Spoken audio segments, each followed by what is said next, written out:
ચલો મિત્રો, આજે આપણે સિલાઈ મશીન શીખવાની બહુ આસાન રીતે શીખીશું. શરૂઆત કેવી રીતે કરવું કોઈ તમને બતાવશે નહીં. આ રીતે શરૂઆત કરવાનું બહુ આસાન છે, કારણ કે પહેલે તમે જ્યારે મશીન શીખો છો ત્યારે ખાસ કરીને જ્યારે શરૂઆત કરો છો તો મશીન કેવી રીતના ચલાવવું, મશીનને કેવી રીતે હેન્ડલ કરવું, એ જ મેન વસ્તુ છે. તમને મશીન ચલાવતા આવડી ગયું પછી તમે કોઈ પણ કાર્ય બહુ આસાનીથી તમે કરી શકો છો.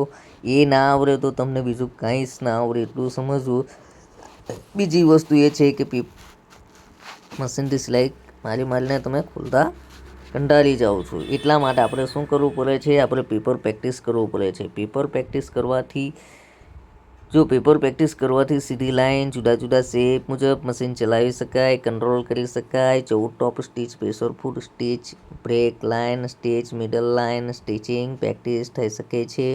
જો મિત્રો, તમે જ્યારે પણ શરૂઆત કરો છો તો ખાસ કરીને બધા ડાયરેક્ટ કાપડ ઉપર શીખવા તૈયાર થઈ જાય છે, પરંતુ તમે જ્યારે કાપડ ઉપર પ્રેક્ટિસ કરો છો તો યાર શું હાલત થાય છે તમને ખબર છે ને? વારંવાર સિલાઈ મારીને માણસો બધા કંટાળી જાય છે, એટલે પછી સીવણ ક્લાસ છોડી દે છે. પણ એવું નથી હોતું મિત્રો. મશીન ચલાવવાનો અને કંટ્રોલ કરવાનો વિશ્વાસ થઈ ગયા પછી પેપરની પર મશીન ચલાવવાની પ્રેક્ટિસ કરવી જરૂરી છે. મિત્રો, વારંવાર સિલાઈ મારવાથી કાપડ ઉપર સિલાઈ ખોલવાનું બધાથી તમે શરૂઆત એક સાચી વાત છે. સિલાઈ મારીને જ્યારે ખોલવાનો, સિલાઈ મારવું બહુ આસાન છે, પરંતુ જ્યારે ખોલવા પડે ત્યારે બધાને કંટાળો આવે છે. એના લીધે સિલાઈ શીખવાનું માણસો છોડી દે છે, કારણ કે સિલાઈ મારી તો દેવી આસાન છે, કારણ કે 2 સેકન્ડમાં સિલાઈ મરાઈ જાય છે, પરંતુ એને જ્યારે ખોલવાનો વારો આવે છે ત્યારે તમે બધા જ કંટાળી જાઓ છો કે નહીં કંટાળો છો? એટલા માટે આપણે આ પેપર એક્સરસાઇઝ કરવી જરૂરી છે. Line, end line, of line વગેરે લાઇન છે, એની અંદર તમારે પ્રેક્ટિસ કરવા પડે છે. તો તમારે પેપર ઉપર આ રીતે એક લાઇન દોરી દેવાની હોય છે. શું કરવાનું હોય છે? MS પેપર હોય છે, બ્રાઉન પેપર હોય છે, કોઈ પણ પેપર XY તમે નોટ ખરાબ થઈ ગયેલી હોય તો એવા પેપર પર પણ તમે આરામથી પ્રેક્ટિસ કરી શકો છો, કે જેના લીધે તમે બહુ આસાનીથી કાર્ય કરી શકો છો. હવે તમે વિચાર કરો કે આ કાગળ ઉપર પ્રેક્ટિસ કરવાથી શું ફાયદા થાય? તો કાગળ ઉપર પ્રેક્ટિસ કરવાથી ઘણા બધા ફાયદા થાય છે. જેમ કે અત્યારે તમે સિલાઈ મારશો તો શું થશે? સિલાઈ ખોલવા તો નહીં પડે, ખાલી મશીનને પ્રેક્ટિસ કરવાની છે, કે જેના લીધે તમે બહુ સરસ રીતે મશીન ચલાવી શકો. પછી fabric practice, check point, line ઉપર જ મશીન સિલાઈ હોવી જોઈએ. લાઇન વગર પણ એક સરખા અંતરે સિલાઈ થવી જોઈએ. સ્ટિચિંગ સિલાઈ, સ્ટાર્ટિંગ પોઈન્ટ, એન્ડિંગ પોઈન્ટ બરાબર હોવા જોઈએ. સિલાઈ મધ્યમમાં હોવી જોઈએ. સ્ટાર્ટિંગ અને એન્ડિંગ બેકટેક એક સરખા હોવા જોઈએ. એટલે તમને ખ્યાલ આવ્યો કે ને સ્ટાર્ટિંગ ને એન્ડિંગમાં શું છે કે બેકટેક કોને કહેવાય? કે એક વારંવાર આપણે જ્યારે સિલાઈ મારીએ તેને બેકટેક પ્રેક્ટિસ કહેવામાં આવે છે મિત્રો. એટલે ખાસ કરીને એટલું ધ્યાન રાખવાનું કે શરૂઆત અને એન્ડિંગમાં તમે બેકટેક એટલે લોક મારવું, ફરજિયાત તમારે લોક મારવાનું. જો તમે લોક મારતા તમે શીખી જાઓ તો તમારી સિલાઈ ઉખડી ન જાય. ને તમે કદાચ સિલાઈ લોક નહીં મારો તો શું થઈ જાય છે? સિલાઈ ઉખડી જાય છે. તેના લીધે આપણે બેકટેક મારવાની ખૂબ જ જરૂરી પડે છે. ને જો પેપર પર પ્રેક્ટિસ કરવાથી શું ફાયદા જોઈ લો. આ તમે જુઓ, પેલું ભાઈ કેટલું સરસ રીતે પ્રેક્ટિસ કરે છે અને વ્યવસ્થિત રીતે સિલાઈ મારે છે, તો તમને વાંધો ક્યાં આવે છે? હવે આવી રીતના શીખો તો કોઈ દિવસે તકલીફ પડવાની જ નથી. બીજી વસ્તુ, આ રાઉન્ડ છે, ગોળ. હવે ગોળ રાઉન્ડ તમને ટર્ન મારતા ક્યારેક નહીં આવડતું હોય તો તમે કઈ રીતના ટર્ન મારો? સીધું સ્પીડમાં, હાઈ સ્પીડના મશીન હોય છે આપણી પાસે. હાઈ સ્પીડના મશીનની અંદર કંટ્રોલ એ મેન મોટી વાત છે. અત્યારે તો કમ્પ્યુટરાઇઝ મશીન આવી ગયા એટલે મશીનને તમે સ્પીડનો વધઘટ કરો એટલે એ આવી જાય છે, પરંતુ હર ટાઈમ પર એવું ના હોય છે ને મિત્રો. એટલે આ રીતે તમારે કરવું પડે છે, બરાબર છે? એટલે પેપર પ્રેક્ટિસ પર જો ઘણા બધા રાઉન્ડ તમારે 8-10 રાઉન્ડ મારી લેવાના અને એમાં વારંવાર તમારે પ્રેક્ટિસ કરવાની. એટલે તમારી એકવાર ખરાબ સિલાઈ થશે, બીજી વાર ખરાબ થશે, ત્રીજી વાર ખરાબ થશે. વારંવાર તો ખરાબ ના જ થાય ને. પછી તમને જ્યારે આવડી જાય, તમને એવું લાગે છે કે હવે મને પેપર પ્રેક્ટિસ બરાબર થઈ ગઈ છે, તો તમે એ પ્રેક્ટિસ કરી શકો છો. પછી તમે આવો છો શાના પર?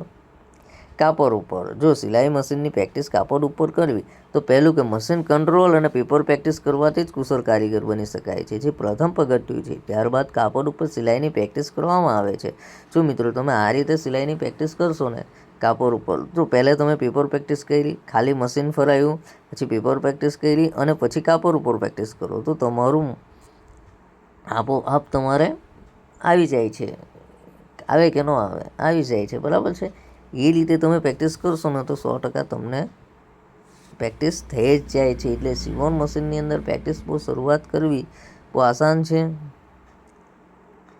પછી તમે કાપડ ઉપર પ્રેક્ટિસ કરો ત્યારે તમારે એટલું ખાસ ધ્યાન રાખવાનું કે જે રીતે પેલી રીતે ચલાવ્યું. જો પછી ફેબ્રિક પ્રેક્ટિસની એમાં પહેલું એ જ રીતે જેમ પહેલાં પેપર ઉપર સિલાઈ મશીનની પ્રેક્ટિસ કરીએ તે જ રીતે માઝર પાર્ટ પર પ્રેક્ટિસ કરીએ. બીજું લાઇન એ બ્રેક લાઇન, કર્વ લાઇન એ પ્રેક્ટિસમાં 1/4 સિલાઈની મિડલ લાઇન સિલાઈ પ્રેક્ટિસ કરવી જ જોઈએ. જો મિત્રો હવે વારંવાર તમે પ્રેક્ટિસ કર્યા કરશો પછી તમે કોઈ પણ કાર્ય કે આખું કામ કરો તો પછી કરવાનું, સ્ટાર્ટિંગમાં ન કરાય. કારણ કે તમે આવું ન કરશો ને તો પછી કેવું થાય કે તમને સિલાઈ ખોલવામાં વારંવાર આપે, બરાબર છે. એટલે માણસ કંટાળી જાય, કેમ કે એકવાર સિલાઈ ખોલું, કેમ કે નાના નાના ટાંકા હોય છે. હવે એને આપણે ખોલવું એટલે એક તો બધાને ચશ્મા આવી ગયેલા હોય છે. મૂળે એક તો ટેન્શન તો વધારે એ હોય કે આમ કરીને જોઈને આંખમાંથી આપણું પાણી પણ નીકળી આવે કે ન નીકળી આવે. હવે આવી પોઝિશનમાં તમને અમે સિલાઈ મારવા કહે ને પછી કહે કે ચાલો ખોલી નાખો ને વારંવાર કાપડ પરથી સિલાઈ ખોલવી એટલે કેવું થાય ખબર? કાપડ પણ વધારે પડતું ખરાબ થઈ જાય છે. થઈ જાય કે નહીં થઈ જાય? એકવાર તમે ખોલો, બીજી વાર ખોલો ને ક્યારેક તો એવું બી બને કે કાપડ કપાઈ પણ જાય છે, બરાબર છે. એ રીતે સિલાઈ મધ્યમમાં. જો મિત્રો આ જો તમે સ્ક્રીનશોટમાં જોઈ લો, તમારે આ રીતે મૂકેલી જ હોય છે સિલાઈ. સૌપ્રથમ તો ટાંકો બરાબર આવે છે કે નહીં એ ચેક કરવાનો. યોગ્ય ટાંકો કોને કહેવાય? મશીનમાં સિલાઈ 2 દોરાના લૂપ વડે બને છે. 1 નંબર ઉપરનો 2 બોબિન કિસ્ટનો ટ્રેડ અને બંને ટ્રેડનો જે લૂપ બને છે. ત્રીજું, ફેબ્રિકના બંને પટની વચ્ચે જ બનવો જોઈએ. તેને યોગ્ય ટાંકો અથવા તો સિલાઈનું મધ્ય કહેવાય છે. જો મિત્રો સીધી લીટી મારી દો અને આજુબાજુ સિલાઈ મારો. હવે એ સિલાઈની પ્રેક્ટિસ વારંવાર તમે કરો કે જેનાથી આપણને ખબર પડે. ખાસ કરીને મિત્રો 100 ઉપર ધ્યાન ન આપો, પ્રેશર ઉપર ફૂટ પર તમે જુઓ કે સિલાઈ ક્યાંથી જાય છે. કારણ કે 100 કોઈ બી દિવસે વરવાની નથી. સિલાઈ સેવીને તેવી જ રહેશે. એટલે તમારે ખાસ એ ધ્યાન રાખવાનું છે કે મશીન ક્યાંથી જાય છે, બરાબર છે મિત્રો. ખાસ એટલું ધ્યાન રાખશો તો તમે આપોઆપ મશીન ચલાવતા થઈ જ જશો. એટલી ખાસ ગેરંટી હું તમને આપું છું. પછી આવે છે SPIનું સેટિંગ. સામાન્ય રીતે બહુ મોટો નહીં કે બહુ નાનો નહીં તે રીતે ટાંકો ગોઠવવામાં આવે છે. SPI એટલે કે સ્ટીચ પર ઇંચ. 1 ઇંચમાં કેટલા ટાંકા લેવા એ નક્કી કરવું. નંબર જે તે સ્ટીચ રેગ્યુલર મટરથી સેટ કરી શકાય છે. મિત્રો તમને ખબર છે કે સ્ટીચ રેગ્યુલેટર એ ખાસ છે. એમાં ટાંકો નાના મોટા કરવાનો આવે છે. જેમ કે નાનો ટાંકો હોય તો 1 નંબર પર, 2 નંબર પર, 2.5 નંબર પર, 3 નંબર પર, 3.5, મોટામાં મોટી સિલાઈ જોઈતી હોય તો 5 નંબર લગીની સિલાઈ હોય છે. હવે ઝીણામાં ઝીણું જો તમે 0 પર કરી દેશો તો તમારું મશીન ના તો અગાડી જશે ના તો પછાડી જશે. એ રીતે તમારું મશીનને થઈ જશે. એટલે ખાસ એટલું ધ્યાન રાખશો કે તમારે કઈ રીતે શીખવું અને કેવી રીતે શીખવું. ખાસ કરીને તમે જેવું પ્રેક્ટિસ કરશો એવું તમે સારી રીતે શીખી શકો છો. અને મશીન તમે એક વસ્તુ ધ્યાન રાખશો, બેકટેકની પ્રેક્ટિસ બી કેવી રીતે કરું છો મિત્રો. તમે અમુક વસ્તુમાં કેવું કરે કે બેકટેક સ્ટીચ, લોક સ્ટીચ. જો કોઈ પણ સિલાઈ કર્યા બાદ જો સિલાઈની શરૂઆત અને અંતમાં બેકટેક ન લેવામાં આવે તો સિલાઈ નીકળી જવાનો સંભવ રહે છે મિત્રો. જો ખાસ કરીને તમારે એટલું ધ્યાન રાખવાનું કે જો તમે સ્ટાર્ટિંગમાં અને એન્ડિંગમાં તમે બેકટેક નહીં મારશો તો સિલાઈ તમારી ખુલી જશે. એટલે એટલું ધ્યાન રાખવાનું કે સ્ટાર્ટિંગ કરીએ ત્યારે એક બેકટેક મારવું અને એન્ડિંગમાં બેકટેક મારવું. વધારે મારવાની જરૂર ન હોય પણ ખાસ કરીને સિલાઈની પ્રેક્ટિસ કરી જ લેવી. આ રીતે તમે પ્રેક્ટિસ કરશો તો સારામાં સારું પડશે.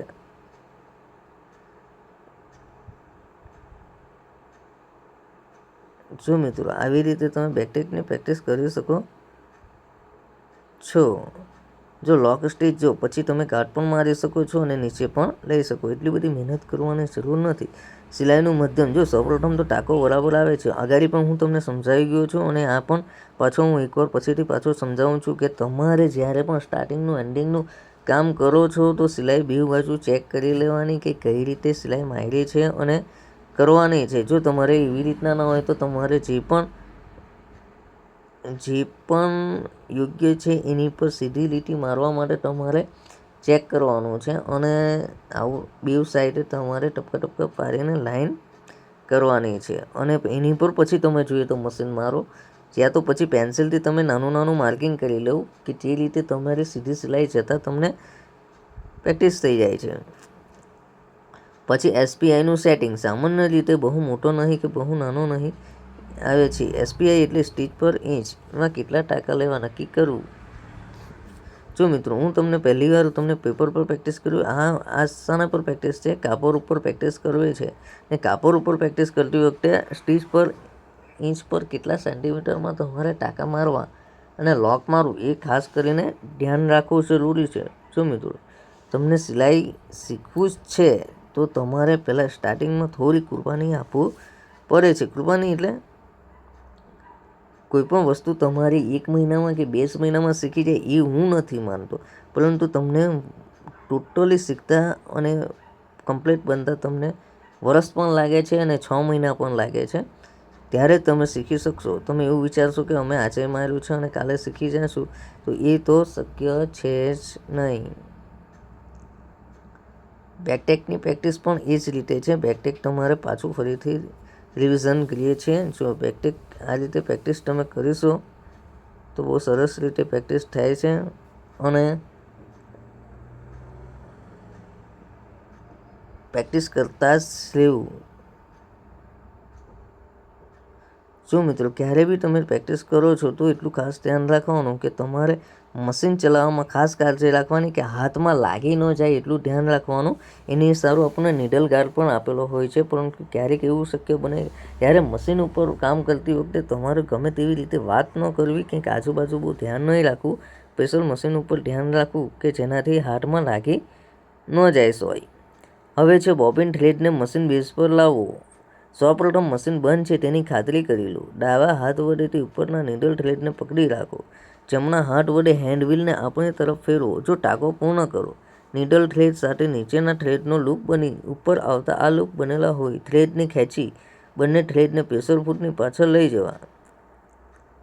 જો મિત્રો તમે સ્ટાર્ટિંગમાં જ્યારે સોય ઉપરથી બોબિન વાઇન્ડર પરથી ઉપરથી તમે જ્યારે સોયને સ્ટાર્ટિંગ કરો છો અને નીચે લગીને લઈ જાઓ છો, તેવી જ રીતને ઉપરથી તમારે થ્રેડ સ્ટેન્ડમાં દોરો લગાવવો પડે. ત્યાંથી પછી સીધું સ્પોલ પિનની અંદર લગાવો, ટેન્શન રેસ્ટની અંદર લગાવો. એ રીતે તમારો સ્ટેપ બાય સ્ટેપ મશીનને સોયને ક્યાં સુધી લઈ જઈ શકો છો, નીડલ લગીને. અને બીજું શટલમાંનો દોરો બોબિન ઉપર એને બેઝ કહેવામાં આવે છે, એટલે જેનાથી તમે લઈ શકો છો. મિત્રો મારા વિડીયો તમે જોતા રહેજો. તમે અમારી ચેનલને સબસ્ક્રાઈબ કરજો જેનાથી તમારું, અને લાઈક કરજો.